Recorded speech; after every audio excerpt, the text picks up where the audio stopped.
প্রিয় দর্শক, আজকের ভিডিওতে আমরা নবী করিম সাল্লাল্লাহু আলাইহি সাল্লাম এবং হযরত খাদিজা রাদিয়াল্লাহু তাআলা আনহার বিবাহের সম্পূর্ণ কাহিনী বর্ণনা করব। রাসূলুল্লাহ সাল্লাল্লাহু আলাইহি সাল্লাম তার প্রথম জীবনে একবার হযরত খাদিজা রাদিয়াল্লাহু তাআলা আনহার ব্যবসার মালামাল নিয়ে সিরিয়া গিয়েছিলেন। এই ব্যবসায়ী কাফেলা তাদের সমস্ত মালামাল বিক্রি করে মক্কার উদ্দেশ্যে রওনা দিয়েছিল এবং 24 থেকে 25 দিন সফরের পর জুফা নামক স্থানে এসে পৌঁছায়। এই জুফা নামক স্থানটি মক্কা থেকে প্রায় 150 কিলোমিটার দূরত্বে অবস্থিত। সেই সময়ে আরবের একটি রীতি প্রচলিত ছিল, যখন কোনো কাফেলা সফলভাবে বাণিজ্য থেকে ফেরত আসতো এবং ব্যবসায় ভালো পরিমাণ মুনাফা করত, তখন তারা এটা আশা করত যে শহরে ঢোকার সময় লোকজন তাদেরকে স্বাগত জানাবে এবং তাদেরকে অভিনন্দন জানাবে, কারণ এই কাফেলা তাদের ব্যবসার সমস্ত সামগ্রী বিক্রি করে এসেছে এবং তাদের প্রত্যেকের নিকট প্রচুর পরিমাণে অর্থ রয়েছে। তাদের নিকট প্রচুর পরিমাণে অর্থ থাকার কারণে তারা কোনো নির্জন জায়গায় থামতো না। মক্কার আগে সবচেয়ে বড় শহর ছিল জুফা। জুফার পর মক্কা পর্যন্ত আর বড় কোনো জনবসতি ছিল না, তাই কাফেলাকে সেখানেই থামানো হলো এবং তারপর প্রতিটি ব্যক্তি তাদের একজন করে দাসকে মক্কায় পাঠালো, যাতে সেই দাস মক্কায় গিয়ে লোকজনদেরকে তাদের আগমনের খবর জানাতে পারে। হযরত খাদিজা রাদিয়াল্লাহু তাআলা আনহার দাসের নাম ছিল মাইসারা। মূলত তার দায়িত্ব ছিল মক্কায় গিয়ে হযরত খাদিজা রাদিয়াল্লাহু তাআলা আনহাকে খবর পৌঁছে দেয়া। কিন্তু মাইসারা নবী করিম সাল্লাল্লাহু আলাইহি সাল্লামকে অনুরোধ করলেন, আজ পর্যন্ত আমার মালিক খাদিজা তাহিরা কখনো ব্যবসায় এত পরিমাণ লাভ করতে পারে নাই। নিঃসন্দেহে এটা তার জন্য একটি বিশাল বড় সুসংবাদ। আমার মনের একান্ত ইচ্ছা হলো আপনি নিজেই সেখানে চলে যান এবং এই সুসংবাদটি আপনি নিজে তাকে প্রদান করুন। রাসূলুল্লাহ সাল্লাল্লাহু আলাইহি সাল্লাম বললেন, আমি অবশ্যই তোমার মনের ইচ্ছা পূরণ করব। নবী করিম সাল্লাল্লাহু আলাইহি সাল্লাম সামনের দিকে এগিয়ে গেলেন। সামনে একটি ছোট্ট পাহাড়ি টিলা ছিল। সেখানে নবী করিম সাল্লাল্লাহু আলাইহি সাল্লাম পৌঁছালেন এবং এক মুহূর্তের জন্য সেই টিলার পাশে গিয়ে দাঁড়ালেন। মাইসারা মনে করলেন, এখন যেহেতু সকালবেলা, তাই সম্ভবত নবী করিম সাল্লাল্লাহু আলাইহি সাল্লাম বিশ্রাম করবেন এবং সন্ধ্যার দিকে যাত্রা করবেন। মাইসারা ছিলেন একজন দাস, তাই এই সমস্ত ব্যাপারে হস্তক্ষেপ করার অধিকার তার ছিল না। সেই জন্য তিনি নীরব রইলেন। কাফেলার বাকি ব্যবসায়ীরা সবাই আনন্দ করছিলেন, কেউ কেউ বিশ্রাম নিয়ে ক্লান্তি দূর করছিলেন, আর অন্যদিকে দাসেরা দ্রুত ছুটে যাচ্ছিল মক্কার দিকে। সেই দিন সকালবেলা হযরত খাদিজা রাদিয়াল্লাহু তাআলা আনহা তার দাসীদেরকে সঙ্গে নিয়ে ছাদে বসেছিলেন। তিনি রেশমি কাপড়ের একটি তাঁবুর নিচে বসে গল্প করছিলেন। হঠাৎ খাদিজা তাহিরার মনে হলো আকাশে একটি নূর উদ্ভাসিত হয়েছে। তিনি প্রথমে ভেবেছিলেন এটা হয়তো সূর্যের আলো হবে। সঙ্গে সঙ্গে তিনি অনুভব করলেন এই নূর কোনোভাবেই সূর্যের আলো হতে পারে না। তিনি ভয় পেয়ে পেছনের দিকে তাকালেন এবং দেখলেন জান্নাতুল মাওয়ার কবরস্থানের পেছনের পাহাড়গুলো থেকে একটি নূর উদ্ভাসিত হয়েছে। আরো ভালোভাবে দেখার পর তার মনে হলো সেখানে একটি গম্বুজের মতো কিছু তৈরি হয়েছে, যা সোনা ও রূপা দিয়ে তৈরি এবং ইয়াকুত ও মূল্যবান পাথরের মালা গম্বুজ থেকে ঝুলে রয়েছে। এই গম্বুজটি এমন ভাবে একটি উট এবং তার আরোহীর মাথার উপর রয়েছে যেন উট এবং আরোহী সেই গম্বুজের ভেতরে দৃশ্যমান এবং সেই নূর সেই গম্বুজ থেকেই উদ্ভাসিত হচ্ছে। হযরত খাদিজা রাদিয়াল্লাহু তাআলা আনহা ভয় পেয়ে গেলেন। তিনি ভাবতে লাগলেন, আমার কোনো ভুল হচ্ছে না তো? তিনি তার দাসীদেরকে জিজ্ঞাসা করলেন, আমি যা দেখতে পাচ্ছি তোমরাও কি সেটাই দেখতে পাচ্ছ? সবাই পেছনে ফিরল এবং নিশ্চিত করল, হে খাদিজা তাহিরা, আপনি যা দেখতে পাচ্ছেন আমরাও তাই দেখতে পাচ্ছি। এমন অদ্ভুত বিষয় আমরা আগে কখনো লক্ষ্য করিনি। হযরত খাদিজা রাদিয়াল্লাহু তাআলা আনহা গভীর মনোযোগ দিয়ে দৃশ্যটি আবারও দেখলেন এবং বললেন, এই উটটিকে আমার পরিচিত মনে হচ্ছে এটা আমারই উট। দাসীরা অবাক হয়ে বলল, হে খাদিজা তাহিরা, এটা কিভাবে সম্ভব? আপনার উট তো মাইসারার সঙ্গে সিরিয়ায় বাণিজ্যের উদ্দেশ্যে গিয়েছে, সেই উট এখন এখানে কিভাবে আসবে? খাদিজা তাহিরা বললেন, উটের আরোহীকেও আমি চিনতে পেরেছি, মনে হচ্ছে উনি আবু তালিবের ভাতিজা। খাদিজা রাদিয়াল্লাহু তাআলা আনহা এবং তার দাসীরা সেই নূরের দিকে তাকিয়ে রইল এবং হঠাৎ করে সেই নূরের গম্বুজ অদৃশ্য হয়ে গেল এবং নূরের আলো কিছুটা কমতে শুরু করলো, কারণ মহান আল্লাহ তাআলা তার প্রিয় নবীর মর্যাদা তখনও গোপন রাখতে চাইলেন। এরপর সেই উট আরোহী মক্কার সরু গলির মধ্যে প্রবেশ করলো, ফলে খাদিজা তাহিরা আর দেখতে পেলেন না। কিছুক্ষণ পর খাদিজা তাহিরার বাড়ির দরজায় কড়া নাড়ার শব্দ হলো। একজন দাস এসে বলল, আবু তালিবের ভাতিজা মুহাম্মদ এসেছেন, যিনি সিরিয়া সফরে গিয়েছিলেন। তখনই হযরত খাদিজা তাহিরা নিজেকে সামলাতে না পেরে দৌড়ে দরজার দিকে এগিয়ে গেলেন। সবাই বিস্মিত হয়ে দেখতে লাগলো, যার খিদমতে 70 জন দাসী রয়েছে তিনি নিজে এমন ভাবে দরজার দিকে ছুটে যাচ্ছেন। খাদিজা রাদিয়াল্লাহু তাআলা আনহা নবী করিম সাল্লাল্লাহু আলাইহি সাল্লামকে তার ঘরে প্রবেশ করতে বললেন এবং প্রশ্ন করলেন, আপনি বাণিজ্য সফর থেকে কবে ফেরত এসেছেন? হযরত খাদিজা রাদিয়াল্লাহু তাআলা আনহা এইটা ভেবে দোটানায় ছিলেন যে এই উটের আরোহী কি তিনিই ছিলেন নাকি নিজের ঘর থেকে এসেছেন। নবী করিম সাল্লাল্লাহু আলাইহি সাল্লাম বললেন, আমি এইমাত্র মক্কায় প্রবেশ করেছি এবং এখন পর্যন্ত কাবার দিকে যাইনি। আমি এসেছি আপনাকে জানাতে আপনার কাফেলা চলে এসেছে এবং ব্যবসার সমস্ত মালামাল বিক্রি হয়ে গেছে এবং আপনার দাস মাইশারাও চলে এসেছে। এরপর তারা কিছুক্ষণ ব্যবসায়িক আলোচনা করলেন। হযরত খাদিজা তাহিরা জিজ্ঞাসা করলেন, কাফেলা এখন কোথায় অবস্থান করছে? উত্তরে নবী করিম সাল্লাল্লাহু আলাইহি সাল্লাম বললেন, কাফেলা এখন জুফায় অবস্থান করছে। খাদিজা রাদিয়াল্লাহু তাআলা আনহা অত্যন্ত বিস্মিত হয়ে বললেন, তার মানে আজকে সকাল বেলায় আপনি কাফেলা থেকে রওনা দিয়েছিলেন এবং এত তাড়াতাড়ি এখানে চলেও এসেছেন, অথচ জুফা থেকে এখানে আসতে অন্তত 2 দিন সময় লাগার কথা। নবী করিম সাল্লাল্লাহু আলাইহি সাল্লাম বললেন, আমি যা বলেছি একদমই সত্য বলেছি। এরপর খাদিজা রাদিয়াল্লাহু তাআলা আনহা আর কোনো প্রশ্ন করলেন না। নাশতার আয়োজন করা হলো এবং জমজমের মশক আনা হলো নবী করিম সাল্লাল্লাহু আলাইহি সাল্লামের খিদমতের উপহার হিসেবে। জমজমের পানি ও খাবার আনার পর খাদিজা রাদিয়াল্লাহু তাআলা আনহা বললেন, যদি আপনার কোনো সমস্যা না থাকে তবে আমি আপনাকে আরেকটি প্রস্তাব করছি, সেটি হলো আপনি আবার কাফেলার নিকটে ফিরে যান এবং তাদের সঙ্গে আবারও এখানে ফেরত আসুন। হযরত খাদিজা রাদিয়াল্লাহু তাআলা আনহার উদ্দেশ্য এটা ছিল যে তিনি নিশ্চিত হতে চাইলেন যে নূর তিনি কিছুক্ষণ আগেই দেখেছিলেন সেটা কি চোখের ভ্রম ছিল নাকি সত্যি ছিল, এবং সেই নূর কি এই যুবকের সঙ্গেই ছিল নাকি কাকতালীয় কোনো ঘটনা ছিল। ব্যাপারটা এমনও হতে পারে অন্য কোনো ব্যক্তি হয়তো সেই পথ দিয়েই যাচ্ছিল এবং তার কারণেই সেই নূর উদ্ভাসিত হয়েছে। নবী করিম সাল্লাল্লাহু আলাইহি সাল্লাম খাদিজা রাদিয়াল্লাহু তাআলা আনহার এই অনুরোধ সাদরে গ্রহণ করলেন। নবী করিম সাল্লাল্লাহু আলাইহি সাল্লাম বাড়ি থেকে বের হলেন এবং জুফার দিকে পুনরায় রওনা হলেন। তিনি আবারও কাফেলার নিকটে ফেরত গেলেন। সেখানে পৌঁছানোর সঙ্গে সঙ্গে মাইশারা বললেন, এতক্ষণে অনেক দেরি হয়ে গেছে, সমস্ত দাসেরা মক্কার উদ্দেশ্যে রওনা হয়ে গেছে, আপনাকে এখনই মক্কার উদ্দেশ্যে রওনা হতে হবে, যাতে আমাদের মালিক অন্য মালিকদের মতো তার ব্যবসার সফলতার খবর জানতে পারে। নবী করিম সাল্লাল্লাহু আলাইহি সাল্লাম মুচকি হাসলেন এবং বললেন, আমি তো খাদিজা তাহিরাকে ইতিমধ্যেই সুসংবাদ জানিয়ে এখানে ফেরত এসেছি। মাইশারা বিশ্বাস করতে পারছিল না। সে ভয়ে ভয়ে বলল, আপনি কি বলছেন? আমি তো আপনাকে ওই টিলার পেছনে বিশ্রাম করতে দেখেছিলাম, ভেবেছিলাম কিছুক্ষণ বিশ্রাম করবেন, কিন্তু আপনি বলছেন মক্কায় গিয়ে আবার ফিরেও এসেছেন। নবী করিম সাল্লাল্লাহু আলাইহি সাল্লাম তখন সেই নাশতার ব্যাগটি বের করলেন এবং বললেন, তুমি তো তোমার মালিকের বাড়িতে অনেক দিন ধরেই রয়েছো, দেখো তো চিনতে পারো কিনা এই খাবার কোন ঘরের রান্না। এরপর জমজমের মশকটি রাখলেন, যার উপর খাদিজা তাহিরার সিলমোহর ছিল, যে সিলমোহর ব্যবসায়ীরা তাদের প্রতিটি সামগ্রীতে লাগাতেন। মাইশারা বিস্ময় হতবাক হয়ে তাকিয়ে রইল। এগুলো এমন অকাট্য প্রমাণ ছিল যা অস্বীকার করা সম্ভব ছিল না। আনন্দে মাইশারা এগিয়ে গেলেন এবং কাফেলার নিকটে যাদেরকেই পেলেন তাদের সবাইকে এই আশ্চর্য ঘটনা খুলে বললেন। মাইশারার কথা শুনে অনেকেই বলল, এখন তুমি যাই বলবে আমরা তাই বিশ্বাস করব, কারণ এই বাণিজ্যের যাত্রাপথে আমরা এই যুবকের এমন সব অলৌকিক ঘটনা প্রত্যক্ষ করেছি যা অস্বীকার করা অসম্ভব। কিন্তু আবু জেহেল বলল, এটা তো হতেই পারে, কারণ মোহাম্মদ একজন জাদুকর, আর জাদুকরের নিকট থেকে যে কোনো কিছুই প্রত্যাশা করা যায়।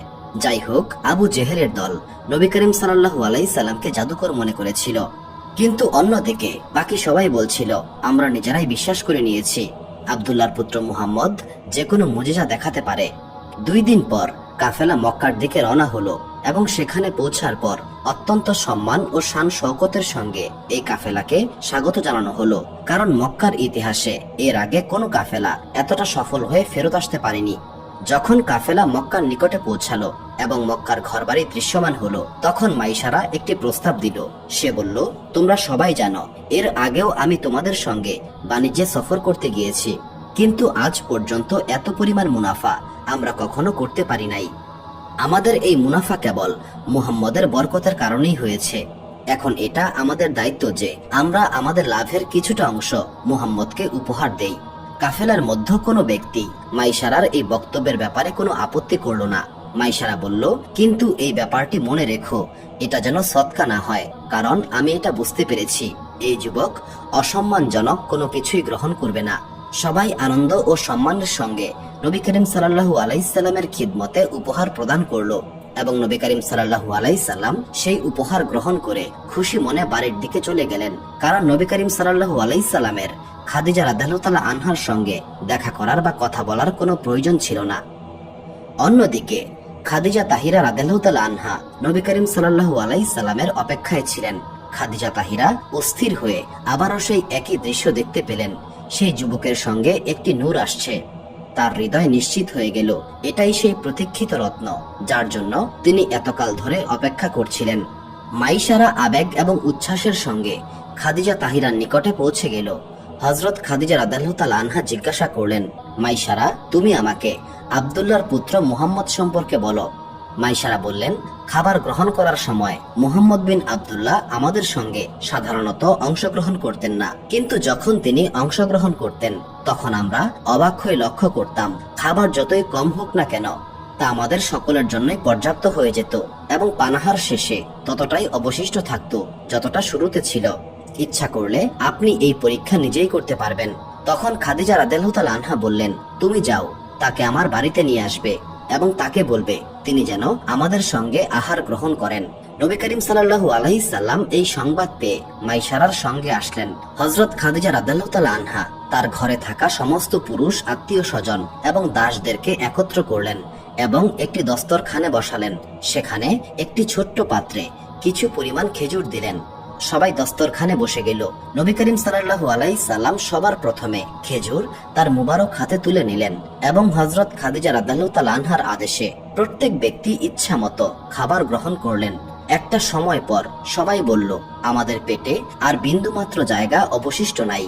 কিন্তু আশ্চর্যের ব্যাপার হচ্ছে তখনও খেজুরের পরিমাণ ঠিক ততটাই ছিল যতটা শুরুতে রাখা হয়েছিল।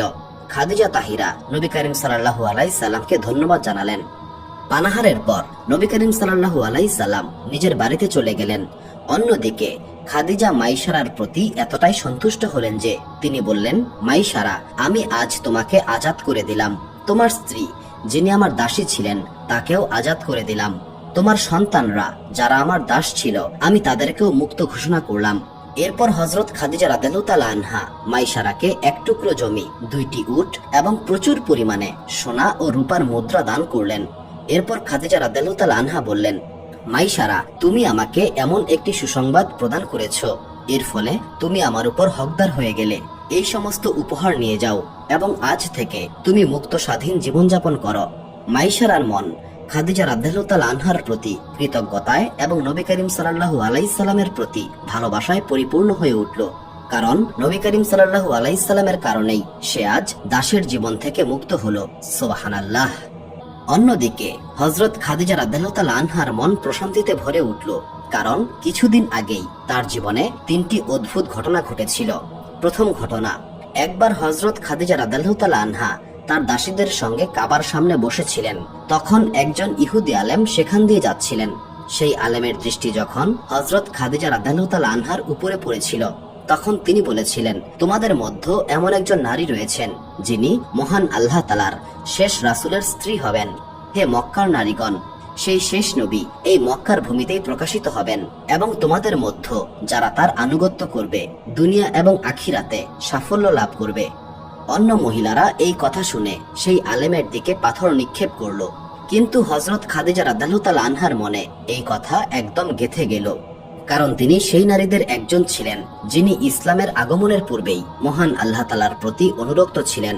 হযরত খাদিজা রাদিয়াল্লাহু তাআলা আনহার একজন চাচা ছিলেন, তার নাম ছিল ওয়ারাকা ইবনে নওফেল। তিনি তাওরাত ও জাবুরের বড় আলেম ছিলেন। খাদিজা রাদিয়াল্লাহু তাআলা আনহা প্রায়শই তার চাচা ওয়ারাকা ইবনে নওফেলের নিকটে যেতেন এবং তার নিকট থেকে তাওরাত ও জাবুরের শিক্ষা নিতেন। দ্বিতীয় ঘটনা, একদিন হযরত খাদিজা রাদিয়াল্লাহু তাআলা আনহা তার ঘরে একজন ইহুদি আলেমকে আমন্ত্রণ করলেন, কারণ তিনি আলেমদের প্রতি খুবই সম্মান প্রদর্শন করতেন। হঠাৎ সেই ইহুদি আলেম হযরত খাদিজা রাদিয়াল্লাহু তাআলা আনহাকে বললেন, একজন যুবক এই গলির মধ্য দিয়ে হেঁটে যাচ্ছে, আপনি দয়া করে তাকে এক মুহূর্তের জন্য এখানে ডাকুন। হযরত খাদিজা রাদিয়াল্লাহু তাআলা আনহা বললেন, আমি ওই যুবককে চিনতে পেরেছি, তিনি বনু হাশিমের যুবক। এরপর তিনি তার দাসকে বললেন, ওই কুরাইশ যুবককে আমার বার্তা দাও এবং কিছুক্ষণের জন্য তাকে এখানে আসতে বলো। যখন নবী করিম সাল্লাল্লাহু আলাইহি সাল্লাম ভেতরে প্রবেশ করলেন, তখন খাদিজা তাহিরা পর্দার আড়ালে চলে গেলেন। ইহুদি আলেম নবী করিম সাল্লাল্লাহু আলাইহি সাল্লামকে বললেন, যদি আপনি অনুমতি দেন তবে আমি আপনার পোশাকটি আপনার শরীর থেকে একটু সরাতে চাই। নবী করিম সাল্লাল্লাহু আলাইহি সাল্লাম ইহুদি আলেমের এই অদ্ভুত প্রস্তাবে প্রচন্ড অবাক হলেন, কিন্তু তারপরও ভদ্রতার খাতিরে তিনি অনুমতি দিলেন। ইহুদি আলেম নবী করিম সাল্লাল্লাহু আলাইহি সাল্লামের পোশাক সরিয়ে মোহরে নবুয়ত দর্শন করলেন এবং একবার চুম্বন করলেন। এরপর ইহুদি আলেম নবী করিম সাল্লাল্লাহু আলাইহি সাল্লামকে বিদায় দিলেন। নবী করিম সাল্লাল্লাহু আলাইহি সাল্লাম চলে যাওয়ার পর হযরত খাদিজা রাদিয়াল্লাহু তাআলা আনহা ইহুদি আলেমকে বললেন, আপনার এই অদ্ভুত কাজকর্ম আমার বোধগম্য হয়নি। এরপর খাদিজা রাদিয়াল্লাহু তাআলা আনহা আরো বললেন, আপনি জানেন না আপনি কি ভয়ঙ্কর একটা কাজ করেছেন। এইভাবে ওই যুবকের পোশাক সরিয়ে নিয়েছেন। ওই যুবকের চাচা যদি তার সঙ্গে থাকতেন তবে আল্লাহ তাআলার কসম সে আপনাকে হত্যা করে ফেলতো। তার ভাতিজার গায়ে কেউ হাত দেবে এটা তিনি কখনোই মানতে পারতেন না। তখন ইহুদি আলেম বললেন, আপনি জানেন না এই যুবক শেষ জমানার নবী হবেন, কারণ তাওরাতে লিখিত রয়েছে শেষ জমানার নবী এই মক্কার ভূমিতেই আসবেন। তার পিতা তার জন্মের আগেই ইন্তেকাল করবেন, তার দাদা শৈশবেই মারা যাবেন এবং তার চাচা তাকে লালন পালন করবেন।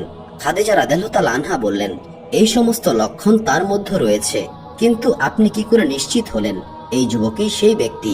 তখন ইহুদি আলেম বললেন, তাওরাতের জ্ঞান থাকলে আপনিও বুঝতে পারতেন। এবং এই আরবের ভূমি থেকেই একজন নারী তার নবুয়ত প্রাপ্তির আগেই তার সঙ্গে বিবাহ বন্ধনে আবদ্ধ হবেন এবং সেই নারী পৃথিবীর সবচেয়ে সৌভাগ্যবতী হবেন। তিনি দুনিয়া এবং আখিরাত উভয় জাহানের রানী হবেন। বুদ্ধিমান তিনি যিনি কখনো এই সুযোগ হাতছাড়া করবেন না। খাদিজা তাহিরা এই ঘটনাটি নিজের চোখে দেখেছিলেন এবং এই দুটি ঘটনা ছিল বাণিজ্য সফরে যাওয়ার আগের ঘটনা।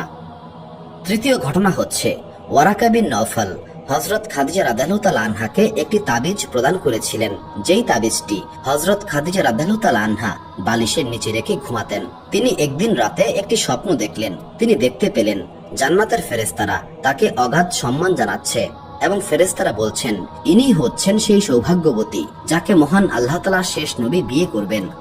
এই তিনটি নিদর্শন হযরত খাদিজা রাদিয়াল্লাহু তাআলা আনহার নিকট আগেই ছিল। এরপর মাইশারার বক্তব্য এবং তারপর নিজের চোখে সেই নূরের উদ্ভাস দেখার পর খাদিজা রাদিয়াল্লাহু তাআলা আনহা নিশ্চিতভাবে বুঝতে পারলেন তিনি এতকাল ধরে এই যুবকের জন্যই অপেক্ষা করছিলেন।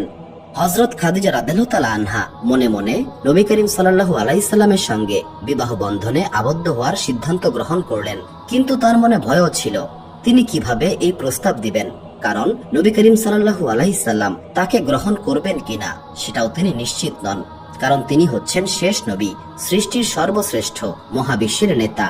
অন্যদিকে এই চিন্তায় তিনি আতঙ্ক বোধ করলেন যে যদি নবী করিম সাল্লাল্লাহু আলাইহি সাল্লামের সঙ্গে অন্য কারো বিয়ে হয়ে যায়। হযরত খাদিজা রাদিয়াল্লাহু তাআলা আনহা চিন্তায় পড়ে গেলেন তিনি কি করবেন। অবশেষে তার সবচেয়ে প্রিয় দাসী নাফিসাকে ডেকে আনলেন এবং বললেন, তুমি একটু খোঁজ নাও আবু তালিবের এই ভাতিজার মনে আমার সম্পর্কে কোনো ধারণা আছে কিনা। যদি আমি তার সঙ্গে বিবাহের প্রস্তাব করি তবে তিনি সেই বিয়ের প্রস্তাব অস্বীকার করবেন কিনা। নাফিসা নবী করিম সাল্লাল্লাহু আলাইহি সাল্লামের বাড়িতে প্রবেশ করলেন। নবী করিম সাল্লাল্লাহু আলাইহি সাল্লাম তাকে সম্মানের সঙ্গে বসতে দিলেন এবং তার আগমনের কারণ জিজ্ঞাসা করলেন। নাফিসা বললেন, আপনি এখন বিয়ের জন্য উপযুক্ত সময়ে রয়েছেন। আপনি কি বিয়ের ব্যাপারে কোনো সিদ্ধান্ত নিয়েছেন? নবী করিম সাল্লাল্লাহু আলাইহি সাল্লাম উত্তর দিলেন, আমার আর্থিক অবস্থার ব্যাপারে নিশ্চয়ই কোনো কিছুই আপনার অজানা নয়। আমার চাচা আমাকে বলেছেন বাণিজ্য সফরের পর যতটুকু অর্থ জমা হয়েছে সেটা দিয়ে বিয়ের ব্যবস্থা করা সম্ভব হবে। এটা শুনে নাফিসা বললেন, যদি আমি আপনাকে এমন একটি বিয়ের প্রস্তাব দেই যে নারী সৌন্দর্যে, ধনসম্পদে এবং মর্যাদায় মক্কার ভূমিতে শ্রেষ্ঠ, তবে আপনি কি সেই বিয়ের প্রস্তাব গ্রহণ করবেন? নবী করিম সাল্লাল্লাহু আলাইহি সাল্লাম কিছু না বলে চুপ করে রইলেন। নাফিসা আবারও বললেন, খাদিজা তাহিরা নিজেই আপনার সঙ্গে কথা বলতে চান। পরের দিন নবী করিম সাল্লাল্লাহু আলাইহি সাল্লাম প্রস্তুত হয়ে হযরত খাদিজা রাদিয়াল্লাহু তাআলা আনহার বাড়িতে গেলেন। হযরত খাদিজা রাদিয়াল্লাহু তাআলা আনহা নবী করিম সাল্লাল্লাহু আলাইহি সাল্লামকে বললেন, গত বাণিজ্য সফরে আমরা অনেক মুনাফা করেছি। আমি আপনার প্রতি কৃতজ্ঞতা প্রকাশ করছি। এখন মুনাফার যে অংশটুকু আপনার প্রাপ্য সেটা আমার নিকট গচ্ছিত রয়েছে। সেই বিষয়ে আপনার পরিকল্পনা কি? নবী করিম সাল্লাল্লাহু আলাইহি সাল্লাম বললেন, আমার চাচা আমাকে বলেছেন আমি যেন নিজের জন্য উট কিনে নিজের ব্যবসা শুরু করি এবং অবশিষ্ট যে অর্থ থাকবে তা দিয়ে আমার বিবাহের ব্যবস্থা করতে চান। নবী করিম সাল্লাল্লাহু আলাইহি সাল্লামের এই কথা শুনে খাদিজা তাহিরা বললেন, কাকে আপনি আপনার জীবন সঙ্গী হিসেবে নির্বাচন করবেন? আমার মনেও আপনার জন্য এমন একজনের প্রস্তাব রয়েছে যিনি পারিবারিক মর্যাদায় আপনার সমকক্ষ এবং সর্বদা আপনার পাশে থেকে আপনার সহায়ক হবেন। নবী করিম সাল্লাল্লাহু আলাইহি সাল্লাম বললেন, আমার ইচ্ছা ছিল এমন একটি পরিবারের সম্পর্ক স্থাপন করি যারা অর্থনৈতিক দিক থেকে আমার সমকক্ষ, তবে আমার চেয়ে উচ্চতর নয়। হযরত খাদিজা রাদিয়াল্লাহু তাআলা আনহা বললেন, তাহলে এই সম্পর্কই আপনার জন্য সবচেয়ে উপযুক্ত। তিনি নিজের কথা বলছিলেন না, তবে ইঙ্গিতমূলকভাবে কথা বলছিলেন। নবী করিম সাল্লাল্লাহু আলাইহি সাল্লাম প্রশ্ন করলেন, কেন? খাদিজা রাদিয়াল্লাহু তাআলা আনহা বললেন, কারণ আমার নিজের কোনো সম্পদ নেই। আমি আমার সমস্ত সম্পত্তি, সমস্ত সম্পদ এবং সাধারণ ব্যবসার যা কিছু আছে তার সমস্ত কিছুই আপনার জন্য উৎসর্গ করেছি। এগুলো সমস্ত কিছু আমি আপনার নামে হেবা করব। আমার নিকট আর কোনো কিছুই অবশিষ্ট নেই। আমি কেবল একজন দাসী মাত্র। এখন আর আমার নিকট কোনো সম্পদ নেই। এখন আপনি আমার চেয়ে বেশি সম্পদের মালিক। আমি তো কেবল একজন দাসীর মতো হয়ে থাকব। নবী করিম সাল্লাল্লাহু আলাইহি সাল্লাম বললেন, আমার চাচার সঙ্গে এই বিষয়ে আমি আলোচনা করব। এরপর নবী করিম সাল্লাল্লাহু আলাইহি সাল্লাম তার চাচা আবু তালিবের নিকটে গেলেন। তখন ছিল সকালবেলা এবং বনু হাশিমের সমস্ত যুবক আবু তালিবের নিকট বসেছিল। নবী করিম সাল্লাল্লাহু আলাইহি সাল্লাম লজ্জাবনত মুখে আবু তালিবের নিকট দাঁড়িয়ে রইলেন। হযরত আবু তালিব বললেন, হে আমার ভাতিজা, আমার মনে হচ্ছে তুমি আমাকে কিছু বলতে চাও। তখন নবী করিম সাল্লাল্লাহু আলাইহি সাল্লাম তার উদ্দেশ্য প্রকাশ করলেন এবং বললেন, আপনি আগেও আলোচনা করেছিলেন, এখন আমারও এই বিষয়ে সম্পূর্ণ ইচ্ছা রয়েছে। হযরত আবু তালিব বললেন, আমরা বনু হাশিমের জন্য এমন একজন কন্যাকে খুঁজছি যার মর্যাদা আমাদের সমকক্ষ হবে। নবী করিম সাল্লাল্লাহু আলাইহি সাল্লাম বললেন, খুয়াইলিদের কন্যা খাদিজাও এই বিষয়ের প্রতি সম্মতি জ্ঞাপন করেছেন এবং তিনি এই সম্পর্কে আগ্রহ প্রকাশ করেছেন। আবু তালিব চিন্তায় পড়ে গেলেন। তিনি কিছু বলার আগেই নবী করিম সাল্লাল্লাহু আলাইহি সাল্লামের আরেক চাচা আবু লাহাব বলে উঠলেন, হে মুহাম্মদ, তুমি এটা কি বললে? তুমি কি খাদিজার উচ্চ মর্যাদা সম্পর্কে অবগত নও? অমুক অঞ্চলের বাদশাহ তার নিকট প্রস্তাব পাঠিয়েছিলেন যা তিনি প্রত্যাখ্যান করেছেন। অমুক গোত্রের প্রধান তাকে প্রস্তাব দিয়েছিলেন, তিনি সেটিও প্রত্যাখ্যান করেছেন। যদি তিনি কোনো বাদশাহ বা গোত্র প্রধানকে এই সম্মতি দিতেন তবে সেটা যুক্তিযুক্ত হতো, কিন্তু তোমার তো কিছুই নেই। আর তোমার জন্য আমরা এই প্রস্তাব কিভাবে পাঠাবো? এতে আমাদের সবার সম্মানহানি হবে। আবু লাহাবের এই কথা শোনা মাত্র নবী করিম সাল্লাল্লাহু আলাইহি সাল্লামের আরেক চাচা হযরত আব্বাস ক্রোধের সঙ্গে দাঁড়িয়ে বললেন, সতর্ক হও, তোমার জিহ্বাকে সংযত করো। আমার ভাতিজার মধ্যে কিসের অভাব রয়েছে তুমি কি জানো না? বনু হাশিমের যা কিছু রয়েছে তা সবই আমার ভাতিজার বরকতের জন্য। আমরা সবাই এতে ঐক্যবদ্ধ। তুমি কিভাবে আমাদের ভাতিজা সম্পর্কে এমন কটু কথা বলতে পারো? হযরত আব্বাস রাদিয়াল্লাহু তাআলা আনহু এমন উদ্দীপনার সঙ্গে এই সমস্ত কথা বললেন যে সবাই একেবারে নীরব হয়ে গেল। কিন্তু হযরত আবু তালিব বললেন, কিন্তু এইভাবে তো বিয়ের প্রস্তাব পাঠানো উপযুক্ত হবে না। বনু হাশিমের প্রস্তাব যদি প্রত্যাখ্যান করা হয় তবে এটা বনু হাশিমের জন্য অপমান হিসেবে গণ্য হবে। আমরা খুব ভালো করেই জানি আমাদের ভাতিজা মুহাম্মদ কখনো মিথ্যা বলে না, কিন্তু এরপরেও খাদিজা তাহিরার মতামত জানাটা খুবই জরুরি। এখন প্রশ্ন হচ্ছে আমরা কিভাবে তার মতামত জানতে পারি? এটা একটা বিয়ের বিষয়, অপরিচিত পরিবার।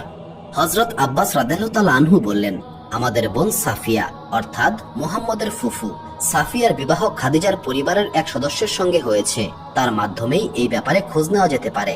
পরের দিন হযরত সাফিয়া অর্থাৎ নবী করিম সাল্লাল্লাহু আলাইহি সাল্লামের ফুফু খাদিজার বাড়িতে উপস্থিত হলেন এবং সঙ্গে সঙ্গেই খাদিজা রাদিয়াল্লাহু তাআলা আনহা বুঝতে পারলেন তিনি কেন এসেছেন। জনাবা সাফিয়া বললেন, খাদিজা, এই বিয়ে সম্পর্কে তোমার মতামত কি? হযরত খাদিজাও সঙ্গে সঙ্গে উত্তর দিলেন, আমি সিদ্ধান্ত নিয়েছি যদি বিয়ে করি তবে একমাত্র আপনার ভাতিজা মুহাম্মদকেই করব এবং আমি এতে পুরোপুরি প্রস্তুত। এই স্পষ্ট উত্তরে জনাবা সাফিয়া খুবই খুশি হলেন। জনাবা সাফিয়া খুশি মনে আবু তালিবের নিকট ফিরে এসে বললেন, খাদিজা এই বিয়েতে সম্মতি দিয়েছেন এবং তুমি বিবাহের প্রস্তুতি গ্রহণ করতে পারো।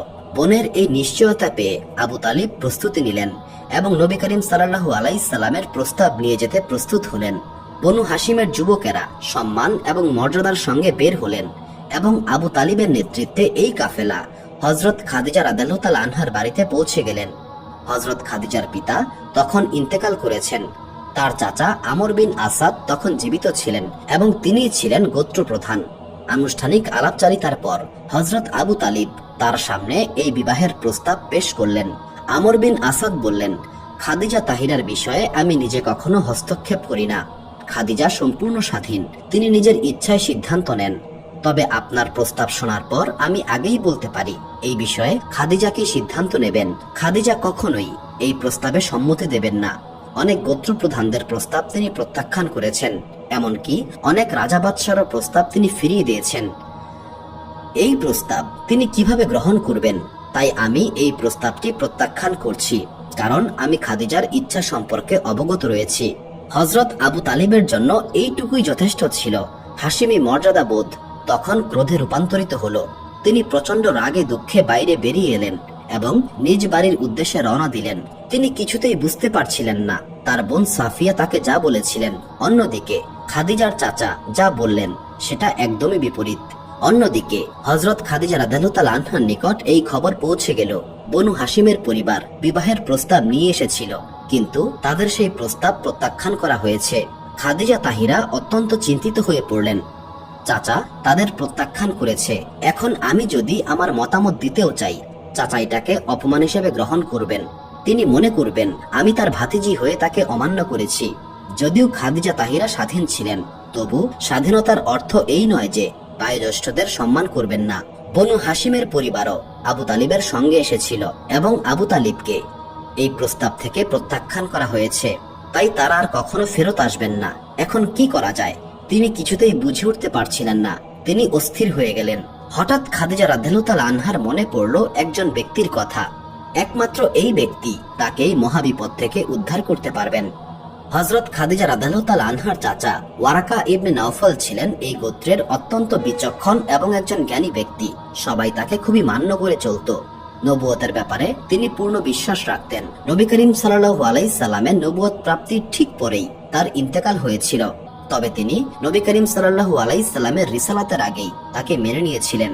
ওয়ারাকা এমন একজন ব্যক্তি ছিলেন যার নিকট খাদিজা রাদিয়াল্লাহু তাআলা আনহা তার মনের কথা খুলে বলতে পারতেন, কারণ তারা সমবয়সী ছিলেন এবং তাদের মধ্যে একটি আন্তরিক সম্পর্ক ছিল।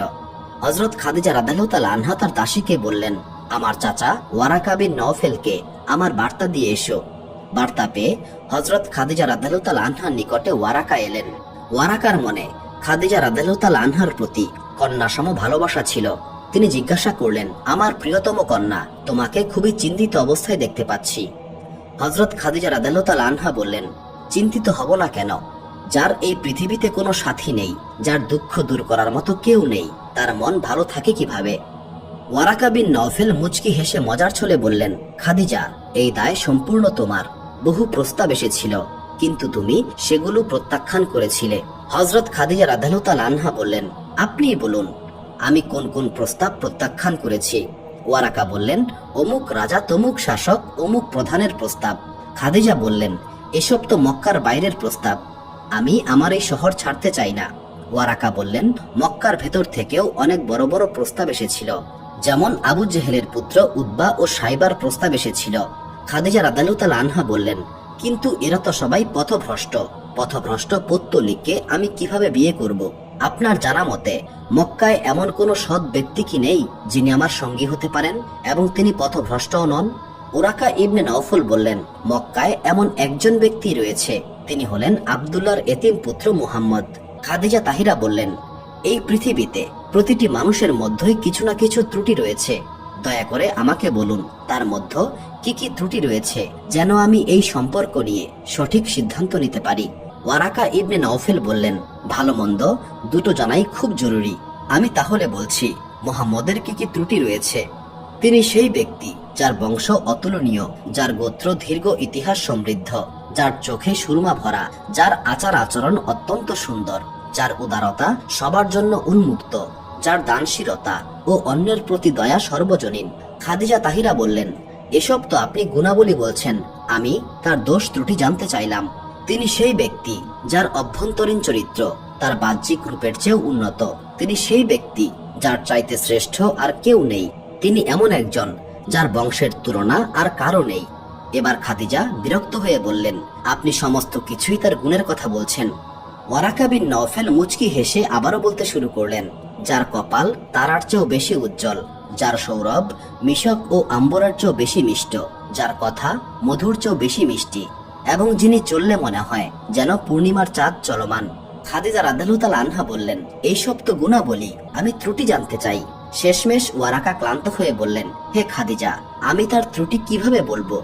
যদি তার কোনো ত্রুটিই না থাকে, সেই ত্রুটি আমি কোথায় খুঁজে পাবো? হযরত খাদিজা রাদিয়াল্লাহু তাআলা আনহা বললেন, আপনি যখন সাক্ষ্য দিচ্ছেন তখন এই ব্যাপারে আমার আর কোনো সন্দেহের অবকাশ নেই। তাহলে আপনি তার সঙ্গেই আমার বিবাহের ব্যবস্থা করে দিন। ওয়ারাকা ইবনে নওফেল বললেন, আমার প্রিয়তম কন্যা, এই ব্যাপারে আমি সহজে প্রবেশ করতে চাই না। তবে আমার একটি শর্ত আছে। আমাকে যদি এই কাজ করতেই হয়, তবে আমাকে এই কাজের বিনিময় দিতে হবে। হযরত খাদিজা রাদিয়াল্লাহু তাআলা আনহা ওয়ারাকার এই কথায় ভীষণ অবাক হলেন এবং বললেন, আপনি যা বিনিময়ে চাইবেন সবকিছুই পাবেন। ধন সম্পদ, উট, ঘোড়া, সম্পত্তি, বাড়ি, আপনার যা দরকার। ওরাকা বললেন, খাদিজা, তুমি ভালো করেই জানো এই সমস্ত বিষয়ে আমার কোনো প্রয়োজন নাই। আমি সম্পদ চাই না, আমি আরো দামি জিনিস চাই। হযরত খাদিজা রাদিয়াল্লাহু তাআলা আনহা বললেন, আপনি বলুন আপনার কি প্রয়োজন, আমি আপনার দাবি পূরণ করব। ওয়ারাকা বললেন, খাদিজা, আমি জানি তোমার স্বামী কিয়ামতের দিন সমস্ত গুনাহগারদের মাফ করাতে সক্ষম হবে। সেই হিসাবের দিনের কথা ভাবলেই আমার শরীর ভয়ে কেঁপে ওঠে। তুমি শুধুমাত্র আমাকে একটি প্রতিশ্রুতি দাও, কিয়ামতের ময়দানে তোমার স্বামীকে বলে আমার জন্য সুপারিশ করাবে। খাদিজা রাদিয়াল্লাহু তাআলা আনহা বললেন, চাচা, আমি কিয়ামতের দিনে আপনার জন্য সুপারিশের প্রতিশ্রুতি দিচ্ছি। ওয়ারাকা বললেন, তাহলে আমিও আমার হৃদয় এবং আত্মা দিয়ে তোমার খিদমত করতে এবং এই সম্পর্ক স্থাপনে সাহায্য করতে প্রস্তুত রয়েছি। এখন আমাকে বলো, সমস্যাটা কি? তোমাকে এত চিন্তিত কেন দেখাচ্ছে? হযরত খাদিজা রাদিয়াল্লাহু তাআলা আনহা সমস্ত ঘটনা খুলে বললেন। সমস্ত কিছু শুনে ওয়ারাকা বললেন, চিন্তা করো না, অপেক্ষা করো, এই সমস্যার সমাধান আমি করব। এরপর তিনি বললেন, দুই পক্ষকে বোঝানোর দায়িত্ব আমার। এরপর প্রথমে তিনি আমর বিন আসাদের নিকটে গেলেন, যিনি তার ভাই এবং হযরত খাদিজা রাদিয়াল্লাহু তাআলা আনহার চাচা। সেখানে গিয়ে বললেন, হে আমর, তুমি এটা কি করেছো? তুমি কি সিংহ শিকারী হযরত হামজার তলোয়ারের কথা ভুলে গিয়েছো? তুমি বনু হাশিমের গোত্রকে অপমান করে তাদের প্রস্তাব প্রত্যাখ্যান করেছো। তুমি কি জানো না, বনু হাশিম যদি আমাদের বিরুদ্ধে তলোয়ার তুলে, তাহলে মক্কার কেউ আমাদের সমর্থনে এগিয়ে আসবে না, কেউই আমাদের পাশে থাকবে না। সবাই বনু হাশিমের পতাকার নিচে জড়ো হবে, আর আমাদের গোত্রের জন্য বেঁচে থাকাটা অত্যন্ত কঠিন হয়ে পড়বে। এই সম্মান, এই সম্পদ সবকিছুই বিলীন হয়ে যাবে। তুমি বনু হাশিমের প্রস্তাব প্রত্যাখ্যান করেছো। আমর বিন আসাদ বললেন, দেখো, এখানে দুটো বিষয় রয়েছে। বনু হাশিমের গোত্র থেকে যদি অন্য কারো জন্য প্রস্তাব আসতো, তাহলে আমি সেটা প্রত্যাখ্যান করতাম না। কিন্তু বনু হাশিম গোত্র তাদের পরিবারের একজন এতিমের প্রস্তাব নিয়ে এসেছে, আব্দুল্লাহর এতিম মুহাম্মদের জন্য, যার কোনো সম্পদ নেই। আমরা ইতিমধ্যে খাদিজার কারণে অনেক বড় বড় গোত্র প্রধানদের প্রস্তাব প্রত্যাখ্যান করেছি। এখন যদি তারা জানতে পারে তাদের প্রস্তাবগুলো ফিরিয়ে একজন এতিমের প্রস্তাব গ্রহণ করা হয়েছে, তাহলে সমস্ত মক্কা আমাদের বিরুদ্ধে চলে যাবে। সবাই এটা চিন্তা করবে আমরা তাদের অপমান করেছি। এত মানুষকে মোকাবেলা কিভাবে করব? আর দ্বিতীয় কারণটি হলো, আমি রাজি হলেও আমার ভাতিজি খাদিজা কি এতে সম্মতি দেবে? আসল ব্যাপার হচ্ছে, আমর বিন আসাদের নবুয়তের ব্যাপারে কোনো ধারণাই ছিল না। তাওরাত বা ইনজিলের ভবিষ্যৎবাণীগুলোর ব্যাপারেও তিনি ছিলেন একেবারেই অজ্ঞ। তিনি কেবল নবী করিম সাল্লাল্লাহু আলাইহি সাল্লামকে একজন সাধারণ মানুষ হিসেবেই গণ্য করতেন। ওয়ারাকা বিন নওফেল বললেন, হে আমর বিন আসাদ, তোমার কি হয়েছে? তুমি এইসব কি বলছো? যদি আমরা আব্দুল্লাহর এতিমের সঙ্গে এই সম্পর্ক স্থাপন করি, তবে মক্কা আমাদের বিরুদ্ধে যাবে, এমন ধারণা তোমার মাথায় কে দিল? তুমি কি জানো না, মক্কায় এমন একজন ব্যক্তিও নেই যে আব্দুল্লাহর সেই এতিমকে সম্মান করে না অথবা তার মর্যাদা সম্পর্কে জানে না। সমগ্র মক্কা তাকে আস-সাদিক ও আলামিন বলে ডাকে।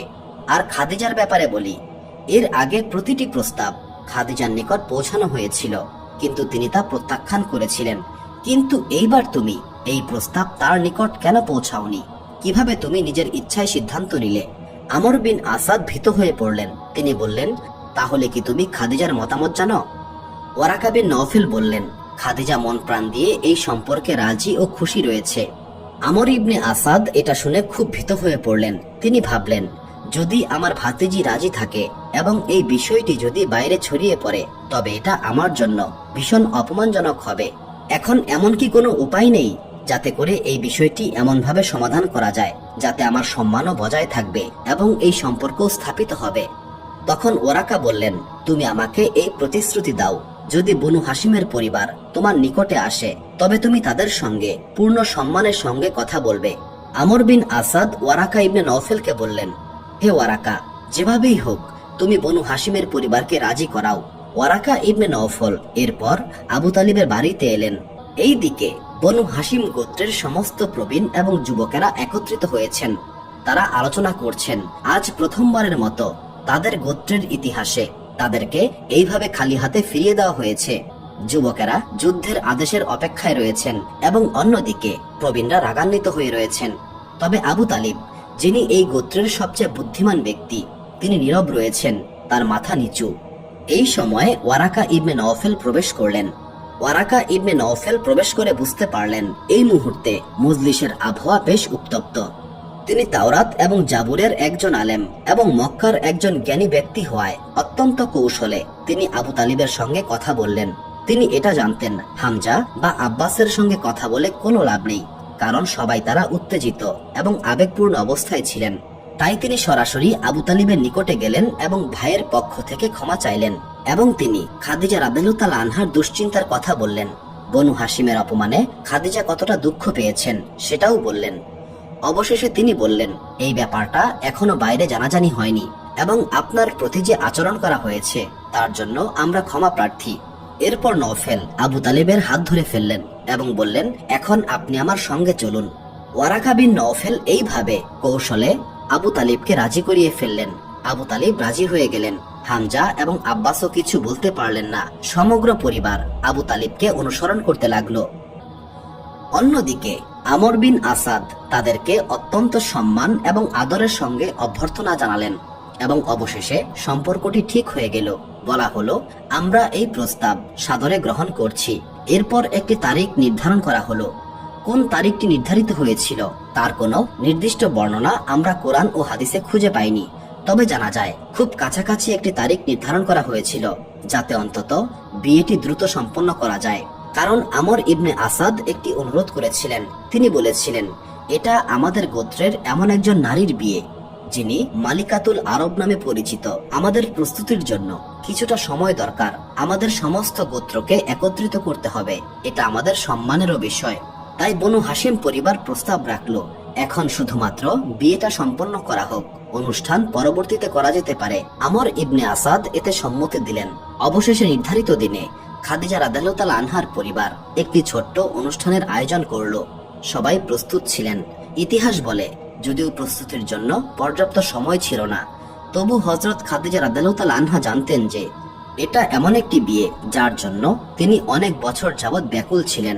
অল্প সময়ের মধ্যেই বিয়ের আয়োজন সম্পন্ন করা হয়।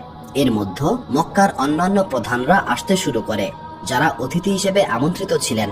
এই সময় মাইশারা দেখলেন আবু জেহেলও প্রবেশ করছেন, কারণ তাকেও খাদিজার পরিবারের পক্ষ থেকে আমন্ত্রণ জানানো হয়েছিল। আবু জেহেল এলেন ঠিকই, তবে একেবারে শেষ মুহূর্তে। যখন তিনি মজলিসে প্রবেশ করলেন তখন দেখতে পেলেন একটি বড় তাঁবু স্থাপন করা হয়েছে এবং এর ভেতরে বিয়ের অনুষ্ঠানের আয়োজন চলছে। মেহমানদের জন্য দুই পাশে এবং সামনের দিকে চেয়ার রাখা হয়েছে এবং একেবারে সামনে একটি বড় চেয়ার স্থাপন করা হয়েছে। আবু জেহেল ভাবলেন, এই বড় চেয়ারটি নিশ্চয়ই তার জন্যই রাখা হয়েছে। তাই তিনি সামনে এগিয়ে সেই বড় চেয়ারে বসতে চাইলেন, কিন্তু মাইশারা এই দৃশ্য দেখে তাকে থামিয়ে বললেন, হে আবু জেহেল, নিজের অবস্থান চিনে নাও, এটা তোমার স্থান নয়, তোমাকে সাধারণ মেহমানদের সঙ্গেই বসতে হবে। আবু জেহেল লজ্জিত হয়ে ফিরে এসে সাধারণ চেয়ারে বসলেন। তখনই হঠাৎ শোরগোল উঠল, বরযাত্রী এসে গেছে এবং সবাই এই দৃশ্য দেখলেন যে হযরত আবু তালিবের পাশে নবী করিম সাল্লাল্লাহু আলাইহি সাল্লাম এমন মর্যাদার সঙ্গে প্রবেশ করলেন যে তার পরনে আব্দুল মুত্তালিবের পোশাক, আঙ্গুলে আকিকের লাল পাথরের আংটি, হাতে হযরত ইব্রাহিম আলাইহিস সালামের লাঠি এবং পায়ে হযরত ইলিয়াস আলাইহিস সালামের জুতো রয়েছে। এইভাবে নবী করিম সাল্লাল্লাহু আলাইহি সাল্লাম নবীদের মর্যাদা এবং গৌরব নিয়ে প্রবেশ করলেন। হযরত আবু তালিব তার পাশে, হামজা রাদিয়াল্লাহু তাআলা আনহু তলোয়ার হাতে সামনেই রয়েছেন, আব্বাস রাদিয়াল্লাহু তাআলা আনহু পেছন থেকে নিরাপত্তা দিচ্ছেন। বনু হাশিমের সমস্ত যুবক এবং গোত্রের প্রবীণরা নবী করিম সাল্লাল্লাহু আলাইহি সাল্লামকে নিয়ে সম্পূর্ণ মর্যাদার সঙ্গে এই বরযাত্রী মজলিসে প্রবেশ করলো।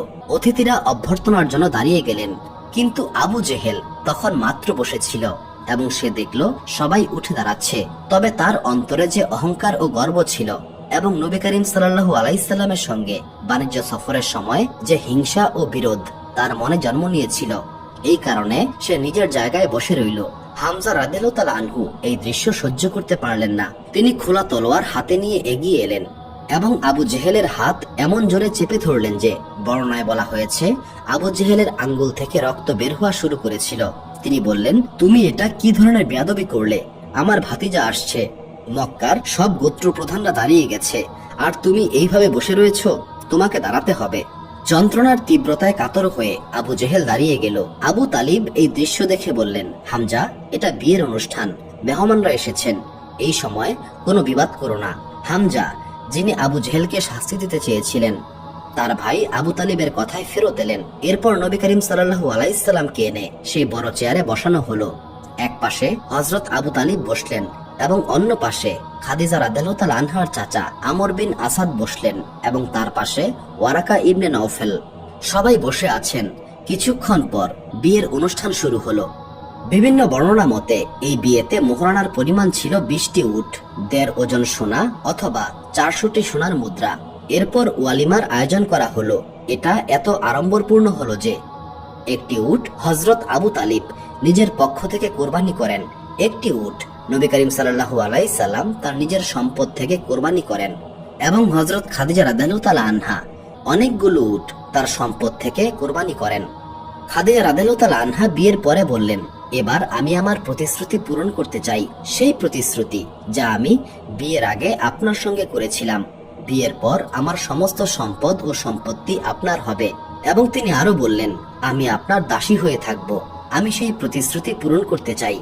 তাই আজ থেকে আমার সমস্ত সম্পদ, আমার সমস্ত পশু, আমার সমস্ত সম্পত্তি, আমার সমস্ত দাস, আমার সমস্ত দাসী, আমার সমস্ত ব্যবসার সামগ্রী, আমার সমস্ত সোনা রূপা, এমনকি আমি নিজেও এখন থেকে আপনার।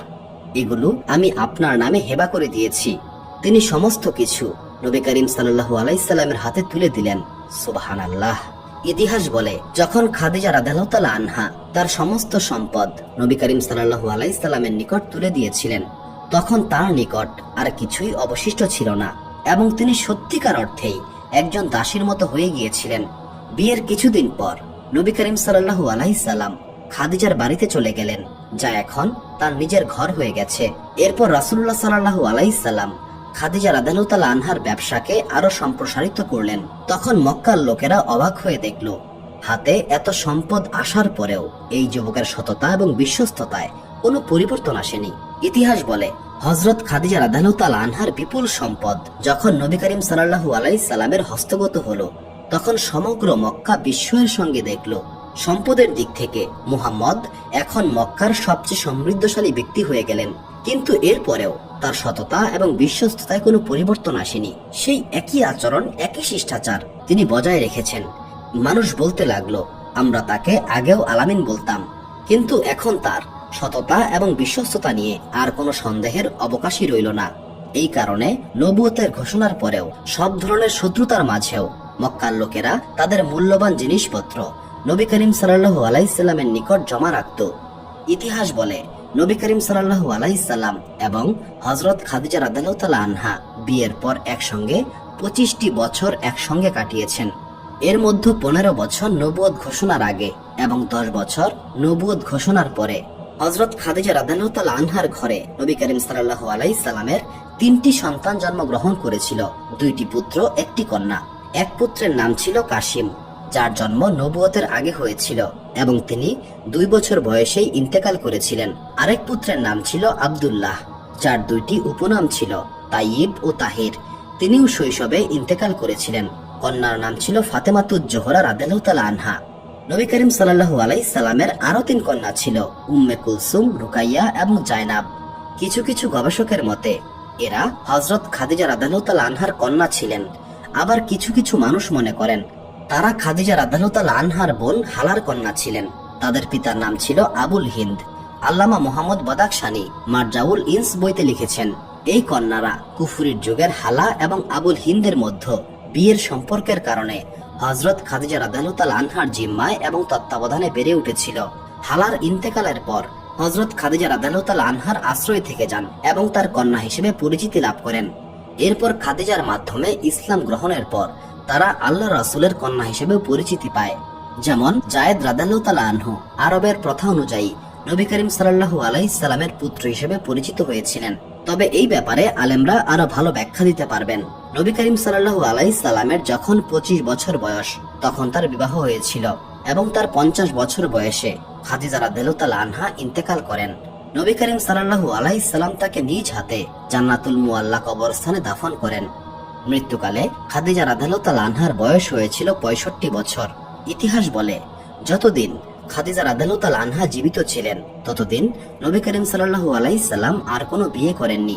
সব শেষে শুধু এতটুকুই বলবো, লক্ষ লক্ষ সালাম এই উম্মুল মুমিনিন হযরত খাদিজা রাদিয়াল্লাহু তাআলা আনহার প্রতি, যিনি এত সম্পদের মালিক ছিলেন যাকে মালিকাতুল আরব বলা হতো, যিনি নবী করিম সাল্লাল্লাহু আলাইহি সাল্লামের সঙ্গে বিয়ের পর তার সমস্ত সম্পদ নবী করিম সাল্লাল্লাহু আলাইহি সাল্লামের হাতে তুলে দিয়েছিলেন এবং তা ইসলামের জন্য ব্যয় করেছিলেন। তিনি তার জীবনে নবী করিম সাল্লাল্লাহু আলাইহি সাল্লামের দাসীর মতো জীবনযাপন করেছেন। এমনকি নবী করিম সাল্লাল্লাহু আলাইহি সাল্লাম যখন হেরা গুহায় ইবাদতের জন্য যেতেন তখন খাদিজা রাদিয়াল্লাহু তাআলা আনহু ওই মক্কার ভয়ঙ্কর পাহাড়গুলো অতিক্রম করে নবী করিম সাল্লাল্লাহু আলাইহি সাল্লামের জন্য খাবার নিয়ে যেতেন।